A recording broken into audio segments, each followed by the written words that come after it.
What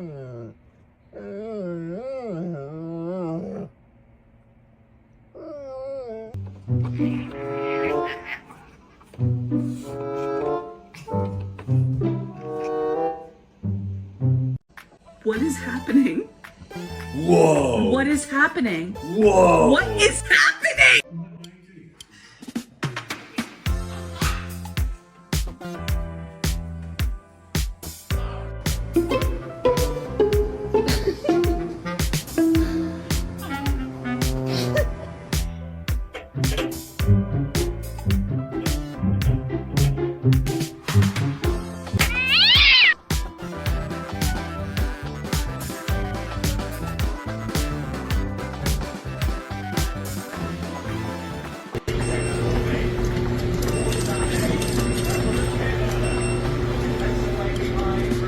Cutest security guard ever. Forever a puppy inside. You being a baby. Wow.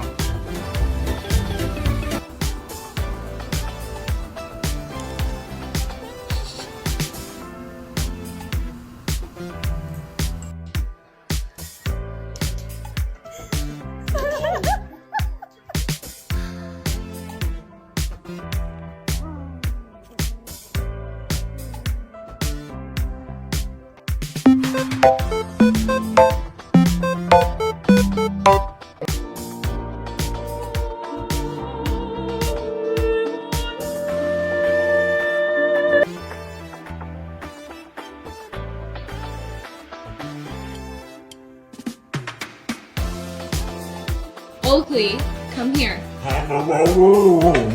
Come here.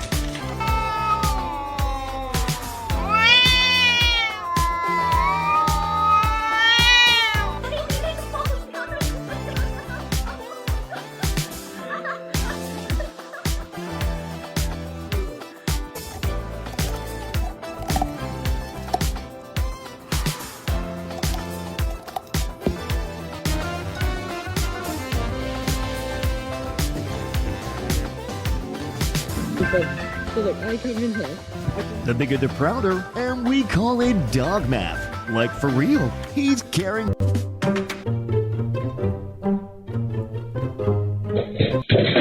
Huh?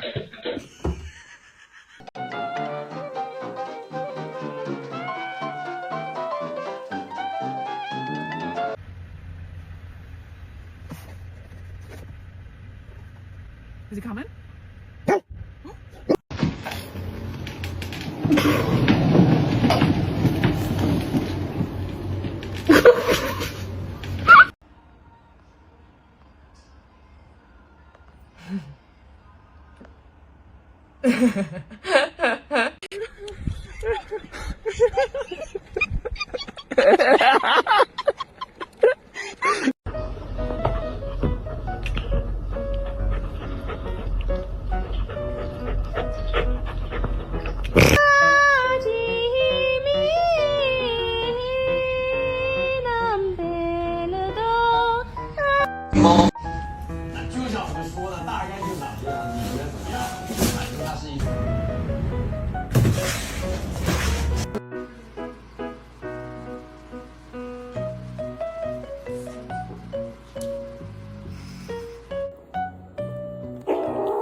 Hey, it's okay.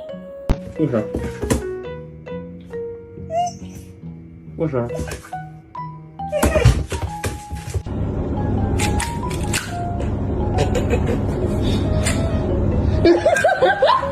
Tally wants to take whatever's inside the basket so badly.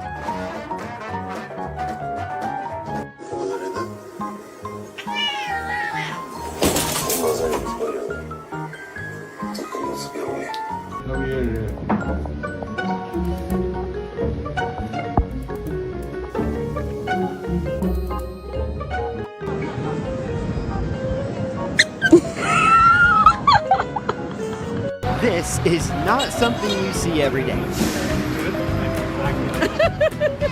That window said, "Not today."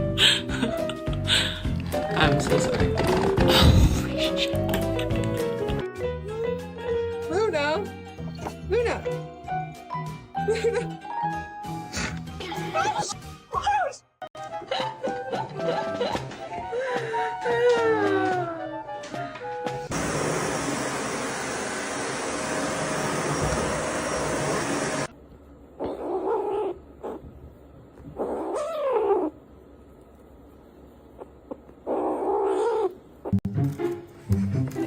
Ah.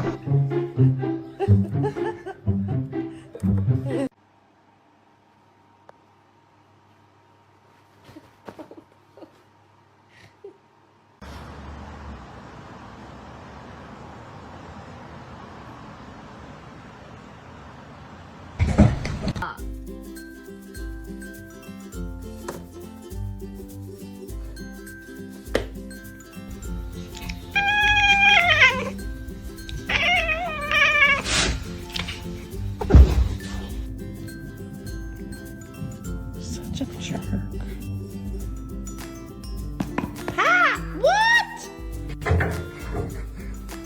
神经病。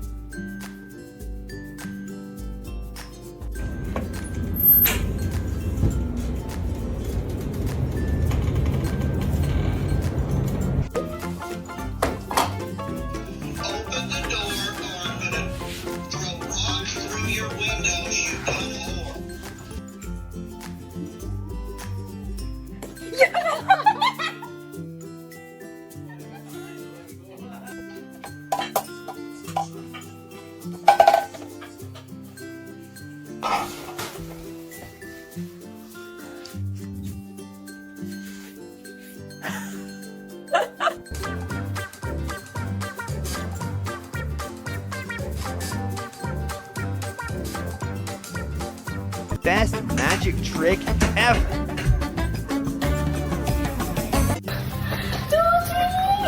海拜จะถ่ายคลิปงาน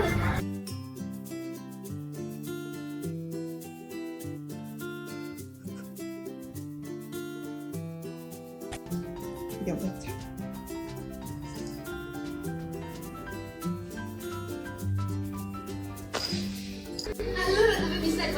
Non ne ho idea, solo che abbiamo solo 2000 dollari e una macchina tutta da cazzo su.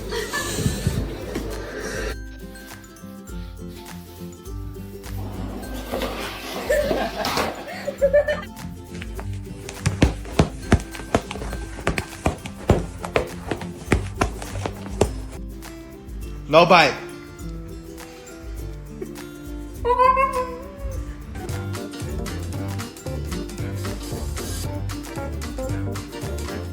Well, we know how it's going. Haha.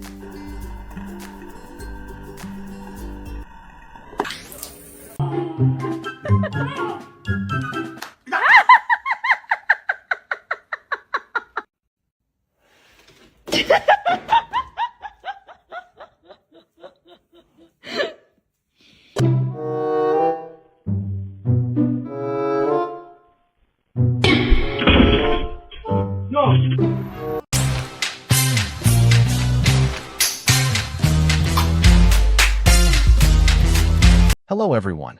Today I will tell you a story. The story is titled, When MIT Sits Close, Everything Softens. Please like and subscribe to my channel if you appreciate me. You can skip this if you don and oppose. Like this video. Thank you very much. The story begins as follows. MIT is not a big dog. He doesn't have a powerful bark or long legs that run fast like the dogs in movies. His fur is soft but always slightly messy, like he has just woken up from a nap. His ears never quite agree on which direction to point, and his eyes, round, calm, and quietly curious, always look like they are listening more than watching. MIT came into my life without drama. No fireworks. No big moment where everything changed at once. He simply arrived one ordinary day, carrying his small body, his gentle breathing, and his very quiet way of being. At that time, my world was loud. Not loud with music or people, but loud with thoughts. My days were full of rushing. Rushing to wake up, rushing to work, rushing through meals, rushing through conversations. Even when I sat still, my mind didn't. It kept running ahead, replaying old worries and inventing new ones. I didn't notice how tense my shoulders were until they hurt. I didn't notice how shallow my breathing was until I felt tired all the time. MIT noticed. He noticed everything, in his own simple way. On the first evening, while I sat on the floor checking my phone, MIT walked over and sat beside me. He didn't climb onto my lap. He didn't demand attention. He just sat, close enough that his warm side touched my leg, close enough that I could feel his breathing slow and steady. At first, I barely reacted. I was still scrolling, still thinking, still rushing inside my head. But MIT stayed. Minutes passed. My phone dimmed. I put it down without realizing why. The room felt quieter, even though nothing had changed. MIT leaned slightly against me, not heavy, just enough to say, "I'm here." That was the first time I noticed something strange. When MIT sat close, everything softened. My shoulders dropped. My breathing slowed. My thoughts didn't disappear, but they stopped shouting. MIT didn't fix anything. He didn't solve problems. He didn't give advice. He just sat. And somehow that was enough. Living with MIT taught me a new language, a language without words. MIT communicates through small things. A slow blink when he's content. A quiet sigh before sleep. The way he circles twice before sitting, choosing the exact spot where the floor feels just right. He doesn't rush into moments. He arrives in them. Every morning, I drink coffee while standing, half awake, already thinking about the day ahead. MIT, on the other hand, sits near my feet. Not begging, not staring, just sitting, watching the steam rise from my cup like it's the most interesting thing in the world. Sometimes I drop a crumb. MIT waits. If I don't notice, he doesn't complain. He waits a little longer. And if nothing happens, he sighs softly and rests his head on his paws, accepting the moment as it is. I used to think animals lived simpler lives because they didn't understand complexity. Now I think they understand something deeper. MIT doesn't measure his day by productivity. He doesn't worry about tomorrow. He doesn't replay yesterday. When he walks fully. When he rests completely. When he sits near me, he is fully near me. One afternoon, I had a bad day. Nothing dramatic, just a pile of small disappointments stacked too high. My chest felt tight.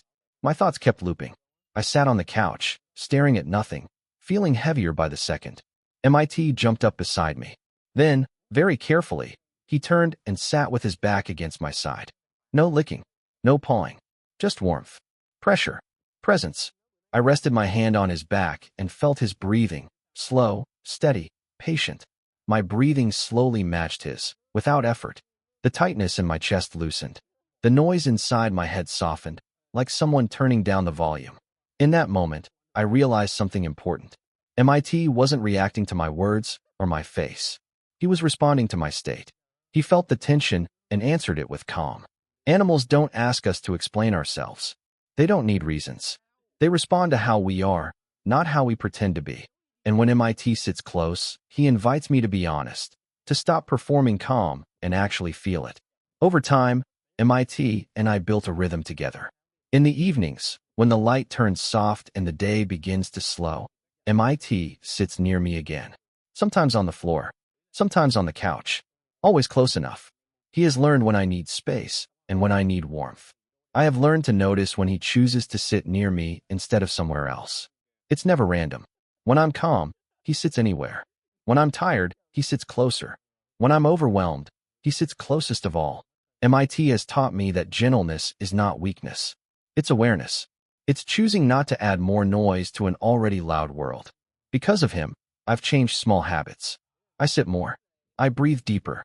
I rush less, at least when I'm home.